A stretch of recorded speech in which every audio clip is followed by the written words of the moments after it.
Josh, there is such an interesting dynamic going on in our neck of the woods here forever.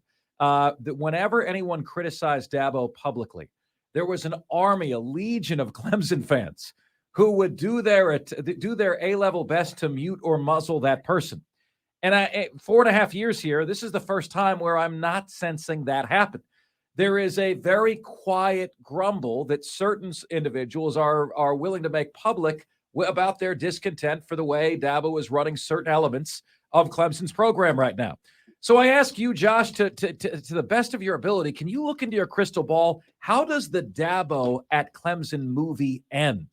Does it end, with a steady erosion and they're 8-4, 9-3 every year? Is he terminated? Does he get tired of the noise and does he resign? What do you see, Josh? Oh, boy. I do not think he's like Nick Saban in this vein. Saban will keep adjusting until he gets it right. I mean, he does it all the time. And this particular season, it looks like he may have pressed some of the wrong buttons, but it wasn't because he didn't try. Dabo doesn't press the buttons. Dabo thinks he's got a way figured out, and he did. He did have a way figured out. It's just that I think the sport probably evolved around him. It's like standing on the beach, and that wave comes in, and all of a sudden you feel the sand start to do weird things under your feet. Well, you can either stand there and say, I'm not moving, this is solid ground. Or you can realize, oh, something around me changed, even if I'm the same.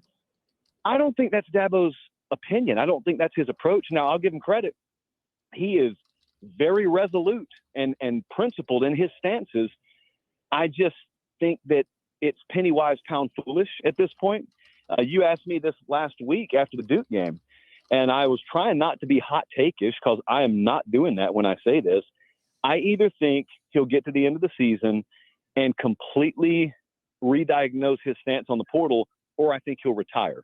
The third option is, like you said, to sink into 8-4, 9-3 sort of mediocrity, which I don't think Clemson folks will accept at this point. Mark, they lost to Duke, and yes, that's true enough. And I heard what he said when he was questioned about it, and I don't think that's the most important scene. The most important scene in that movie you're talking about is when FSU comes in there. If FSU comes in there implementing the kind of approach that is the new wave of college football, and they humble Clemson, if they embarrass Clemson in their building, that's the most important scene. It's one thing to have some freak occurrence happen against Duke where you're minus whatever turnovers. If FSU were to run it up on them, I don't know that you can run and hide from it anymore. Because what does he not have, Mark? What does he not have that he wants? He's got his quarterback. He got his hand-picked offensive coordinator. They're under no sanctions. There is no obstacle that's been in the way. It is Dabo Swinney's Clemson as he wants it right now.